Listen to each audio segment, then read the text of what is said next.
పక్కా friendly budget శ్రావణ మాసం కోసం మంచి కలర్ అండి. చాలా చాలా బాగుంది. అండ్ టెంపుల్స్ కట్టుకెళ్తా కూడా బాగా ఉంటుంది. అమ్మవారికి మనము బియ్యం పోస్తాం కదా, అప్పుడు అమ్మవారికి కట్టించిన బాగుంటుంది. శారీ అయితే ఇలా ఉంది. మంచి లైట్ వెయిట్ గా కంఫర్ట్ గా ఉంది. చాలా చాలా బాగుంది.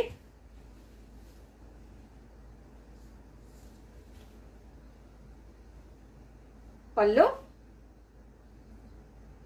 మనకు బార్డర్ ఎలా వచ్చింది శారీకి అలానే ఉంటుంది బోత్ సైడ్స్. అండ్ బ్లౌజ్కి వచ్చేసి ఇలా చిన్న చిన్న చిన్న చిన్న ప్రింట్ అయితే ఇచ్చిండండి. సెల్ఫ్ మీకు కెమెరాలో అబ్జర్వ్ చేయట్లేదేమో, కొంచెం బ్లాక్ లైన్స్ వచ్చేసి ఉంది. ఇది బార్డర్. పైనకు కిందికి మనకు శారీకి ఏ విధంగా ఇచ్చిండో అలా ఉంది. శారీ కట్టుకుంటే కూడా చాలా బాగుంటుంది. కలర్ కాంబినేషన్ ఎవరికైనా సెట్ అవుతుంది. బ్లాక్ గున్న వైట్ గున్న ఎవరికైనా కానీ బాగుంటుంది. సో మంచి కలర్ కాంబినేషన్లో మంచి లైట్ వెయిట్గా ఉంది. Super duper.